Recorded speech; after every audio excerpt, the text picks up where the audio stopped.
From muscle tears to reoccurring hamstring issues to key players breaking down again and again, Cardiff City have been caught in an injury spiral. It's not just a fitness issue, it's a structural one. In this episode of Rebuilding Cardiff City, we look at one of the most overlooked yet absolutely critical departments in modern football, the medical and the recovery setup.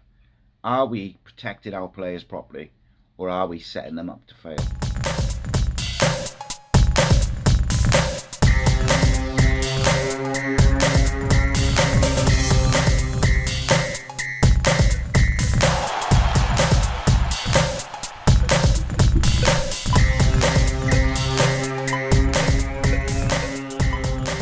Yes, guys, I'm Si. Welcome to Cardiff City World. Let's start with the basics. The current state of play. Cardiff City in recent seasons have suffered one of the most horrific injury records in the Championship, it feels like, and now we are headed into League One. But we have to solve the root problems, and this is what this series is about. It's about looking the issues at the football club in the eye and coming up with a realistic fix. Whether that's the boardroom level, the football structure, the football squad, and beyond. Players aren't just getting injured. They're getting injured again and again. And that's the point. The point of the deeper issue is how they recover, how we plan, and how we communicate behind the scenes. In 23-24 alone, Cardiff City had 20 plus muscle injuries, several reoccurring soft tissue injuries, and multiple players rushed back re-injured within weeks. That has been an ongoing problem for what feels like several years. You cannot build momentum if your key players are constantly missing. You certainly cannot rebuild a football club and a squad and change the culture if you are constantly having players and partnerships broken up by fitness issues, lack of recovery, and return to play is broken.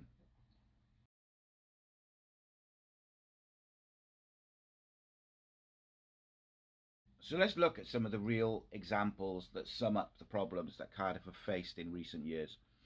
The obvious one, of course, would be the legend that is Aaron Ramsey.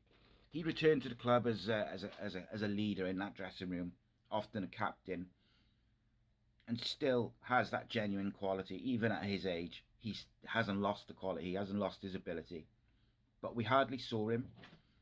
He'd make the bench, come on for 20 minutes, but then we wouldn't see him for a few games. Then you hear phrases like almost back or 50-50 for the weekend, week after week. That was a clear red flag to me. In my opinion, it screams mismanagement. Aaron Ramsey isn't 23 anymore. He needs a personalised, protected schedule, and instead it felt like at times we pushed him through the same routines as everyone else. There was a few games where he ended up playing like 94 minutes when there was other options or the game situation would have allowed for him to be removed from the game, and then we didn't see him for weeks. That's a big issue. Alex Robertson, he was another one. He came in, one of the most exciting signings last summer, and straight away early in that season he was dynamic, he was aggressive, he was technically excellent. And then came a hamstring injury, which was a reoccurrence of a similar injury that he'd had before. He was rushed back for the whole game, never looked quite right, and then after that his minutes were scattergun. No consistent run, no consistent careful integration back into the side. The result, we never got him back to those early levels. You cannot just throw a player with the hamstring injury or issue into the fire without building confidence in their body, trust, and also being ready and maybe bringing them back with a plan. We talked only yesterday about how if Joel Colwell is in the Cardiff first team this year, you have to give the club extreme credit for their development plan of him. Loan at Cheltenham after the 21s and 18s, loan at Cheltenham, loan at Exeter, into the first team. That would be superb. That would be, you give them credit for that. But it's the same with injuries. You have to have a plan. There's been many others, a couple of years ago, Callum O'Dowd and Kian Atete suffered multiple breakdowns in a season from returning from injury. Usually, just as they were regaining a bit of rhythm, or certainly in O'Dowd's case, Atete was being asked to lead the line, whereas his physicality was questionable anyway, and he would quite often break down after a couple of games. It's a high risk gamble, and especially when you've got players coming back from muscular issues, there must be a plan. And then lastly, there was another frustrating case this last season where we've gone down, and I understand it to a certain degree. We were in trouble. We wanted to get players back. But Ollie Tanner, that was a super frustrating case. He was bright early in the campaign, a couple of assists, goals, whatever. Looked relatively sharp, was a big part of the team, linking up with Ruben well. And then he just went missing for weeks. And when he returned, he looked wildly, wildly off the pace, like someone who hadn't trained properly, wasn't match ready, and wasn't mentally ready. Now, that's not necessarily a dig at him. Maybe he was rushed back and he just simply wasn't ready. He hadn't gone through all the things he needed to go through. I don't know. But that kind of return can really knock a player's confidence long term, because he looked way off the pace. These aren't isolated incidents, though. There's other examples, Joe Rawls, and you could go on over the last several years. They aren't isolated incidents, they are a pattern. And during any rebuild, you have to demand solutions to the problems that you have. And again, I will say it, the problems at the club from top to bottom have been ignored for too long. This isn't a series to bash the club over the head and say, you're shit, you're shit, you're shit. It's not about that. It's about finding realistic solutions, outside the box thinking, to take the club forward, rebuilding it, and making it better for the future, to take it on. So where does the system break down? Where exactly are the things going wrong? I mean, let's look at a couple of examples. Number one, lack of clear recovery protocols. Players go from the physio to the training pitch far too quickly.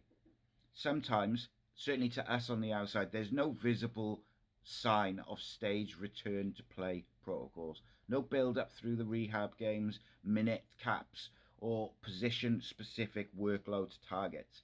And this is massive. So back in the day, they would have played a reserve game here, a reserved game there. And you do see it now and again. I think it might have been Aaron played or maybe it was Joe Rawls. One of them played a under 21s game, that's a good thing. But we don't see it enough with these players. And I understand they want to rush players back. They need players. But we had a big squad last year. We shouldn't have been pushing and risking anyone, really. And then communication through the different departments is vital. The physio might clear a player, for example, but the strength coach might see a red flag. The manager needs him fit for Saturday. So who's deciding that? Who's communicating? And if the communication's poor, that's where you get a reoccurrence in injuries. For me, there has to be a clear plan for every injury, every player, development, whatever it is. Like, there has to be a clear plan, and you have to go through those stages to get ready and to make sure that you're ready. Poor load monitoring. These days in football, they've got GPS when they play the games. I'm assuming they wear them in training. I would hope so. But you need real-time tracking of sprint distances, heart recovery, muscle fatigue. You're guessing. And if you're guessing, that's a problem. So you need it all. GPS is with sprint distances, heart recovery, muscle fatigue. You need to also add to that things like the red zones and all these things that modern football have. I don't know for sure that Cardiff use this day in, day out. I think they do. But if they don't, they absolutely should. It's absolutely vital. And we're going to talk a little bit more about tech at a later episode, but we are going to mention it again shortly. Specific player planning. in my opinion, like, we don't know what's going to happen with Aaron Ramsey. Will he be playing for us next year? Will he be the manager? Will he go elsewhere? I don't know. But let's assume he's in the playing squad in some form. At 34, Aaron Ramsey should not be training and recovering like, say, Joel Colwell or Louis Giles or whoever, like the younger lads. But also Ruben Colwell, who's had growing pains and issues because of his physique and his body structure and stature. Maybe he needs a set training plan or a set recovery plan. Different players, different bodies, different injury histories. It's not a one size fits all approach. That has cost Cardiff City over the last few years. That is something that absolutely needs to be adjusted. We have to get with the times. Next up, though, I want to have a little look at recovery. Recovery done right. Let's talk solutions, right?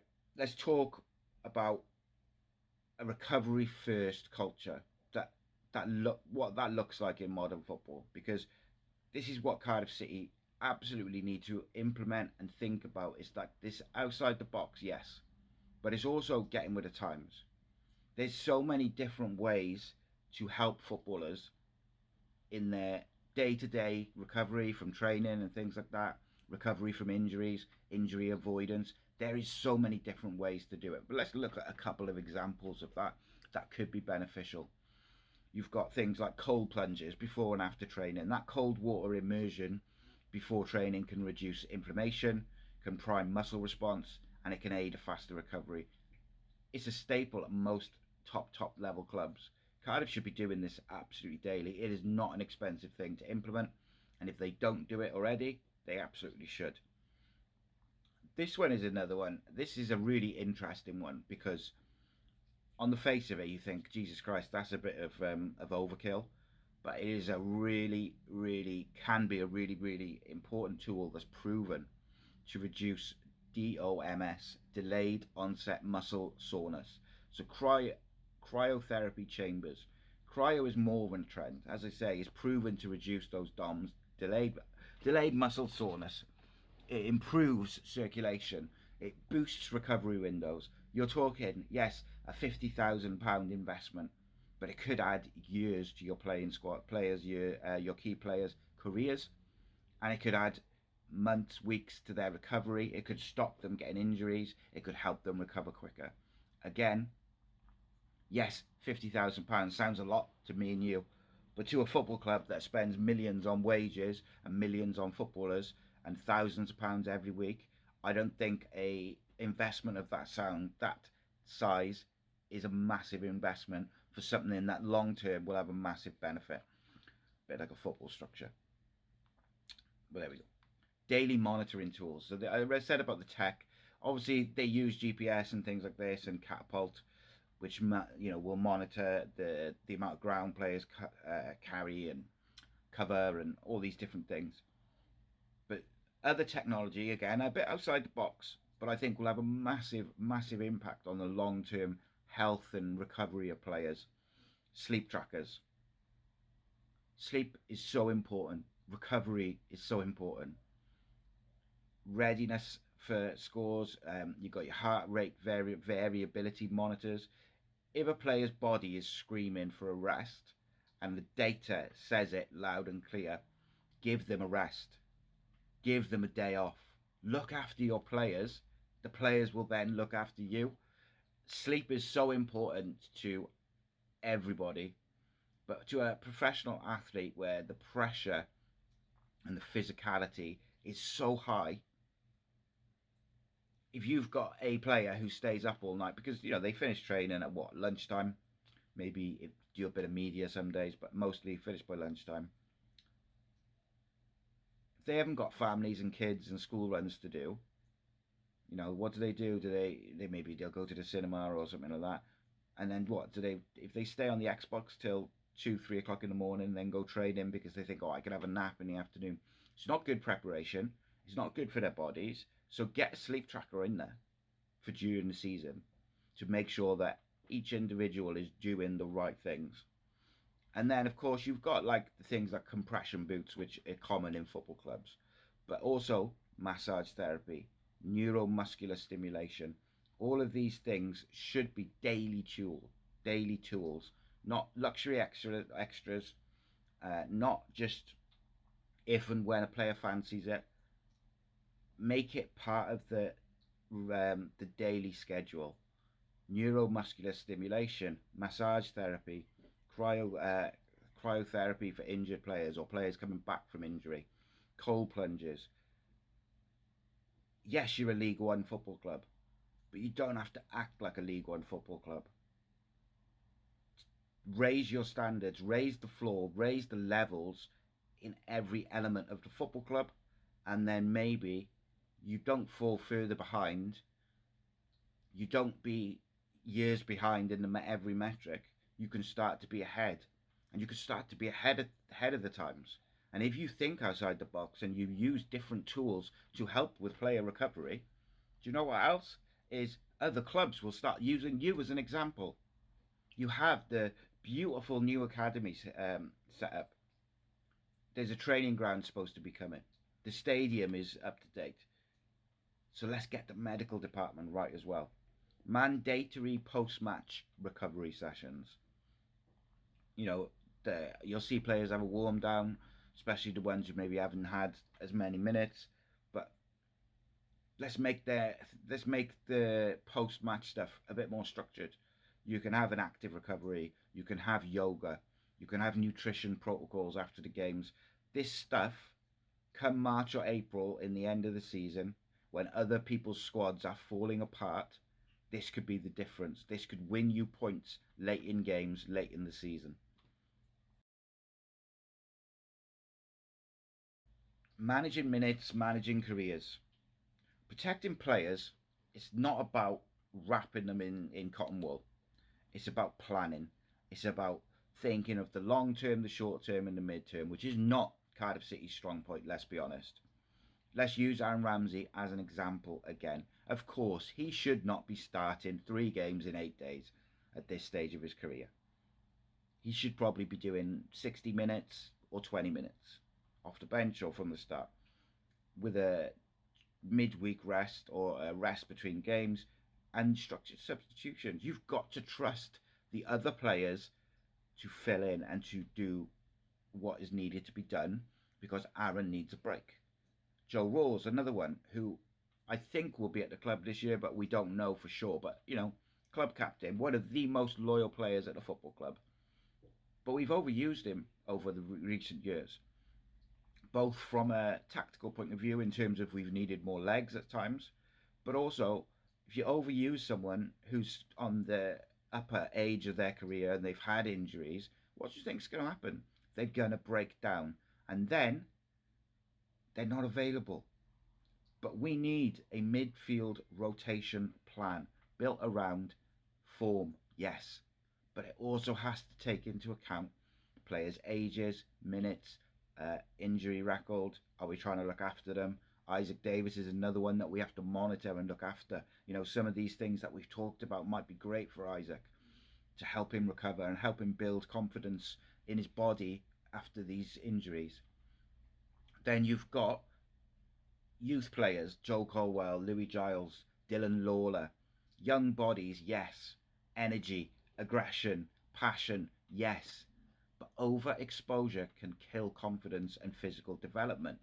We need to ease them in. We need to protect their workloads and make sure that they are growing, not breaking. The goal isn't just to have everybody fit for the first day of pre-season. We want to have them fit for the whole season.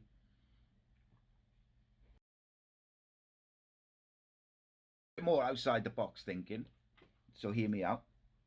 Mental health and player well-being. It's not just about muscles and minutes, but let's talk about like the mental side of recovery. You've got injury, anxiety, and confidence. Players coming back from injury is just as much psychological as it is physical. A player with a hamstring injury might pass the scan, but they might still be scared or anxious about opening up into a full sprint. So give them the proper mental support during their rehab so that they never get that anxiety, and they can get back to full throttle. Such a big part of injuries, having dealt with injuries and recovery and rehab myself, having the confidence in your own body is massive, particularly if maybe you're someone like Alex Robertson, who's had the same injury a couple of times, or Aaron Ramsey, who had a leg break and then keeps picking up muscular injuries, or Isaac Davis, who keeps picking up injuries. That side of it can be massive. Ollie Tanner had a bad game last season after he came back and was absolutely hammered online. That can stick with a player. So yes, we need to build resilience. Yes, they need to be strong. But we also, sometimes as a football club, need to shield them from that when necessary. Mental health support should be absolutely standard in 2025. Pressure to play through the pain. I don't think there's that as much this year, in this day and age. But when the players feel like they're fighting for their contracts, respect, or a relegation battle or promotion battle, they'll hide pain. That is what footballers do. It's a cultural problem, but we need honesty, safety, and not bravado to get players where we need to get them and get them fit for the season. Player welfare officers, sports psychologists should all be absolutely just part and parcel of the day-to-day life of a football club in 2025. Give them someone to talk to, not just about football, but about everything. If a player feels supported off the pitch, they'll give you much more on the pitch. Joining the dots, alignment behind the scenes. So how do we avoid history repeating itself? Well, it starts with internal alignment. We need a head of performance. This person links the physios, the sports science, and the coaching team. They have the power to pull players out of session. They work off evidence, not instinct. Weekly load reports, which are shared with the coaches. Coaches need to know who's peaking, who's fatigued, who's flagged. These reports should drive selection, not be ignored for a feeling. Player check-ins, simple wellness questionnaires each morning. Any soreness, sleep problems, tiredness, log it. Every aspect of every player should be monitored so that we can help them and they can get the best out of themselves for Cardiff City Football Club. A unified medical strategy. Cardiff City needs a club-wide, season-long medical calendar. It needs to be pre-planned recovery days, planned rest rotations, injury prevention weeks. Plan for the worst, prevent it.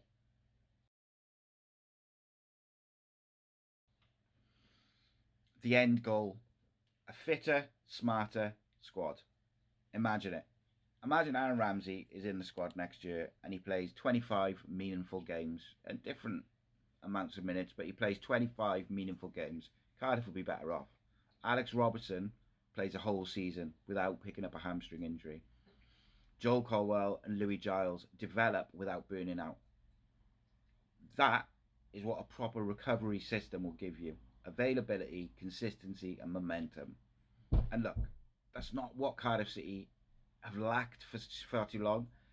It's not just about fitness or injury. It's not just about luck, a system, a strategy.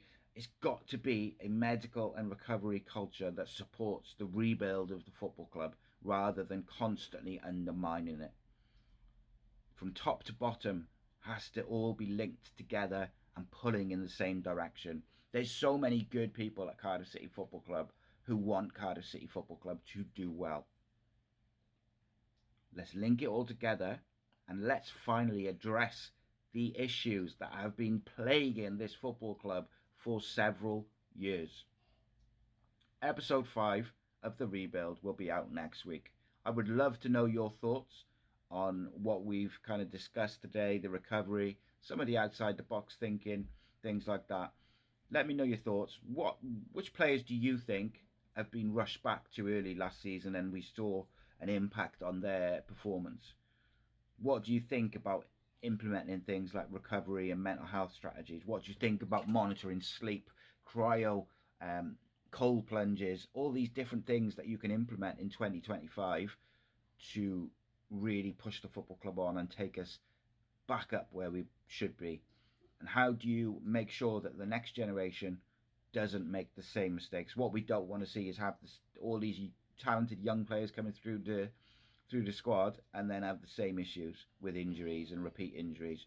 Leave me a comment below. Let me know your thoughts. If you haven't hit subscribe already, please do.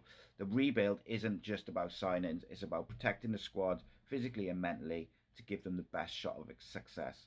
That goes for the whole football club. It's time to address the issues that have left us in League One. It's not about beating the club up. It's about coming up with realistic fixes. We all want Cardiff City to be the best version of itself. Keep the faith, my friends, and I'll see you soon. In a bit.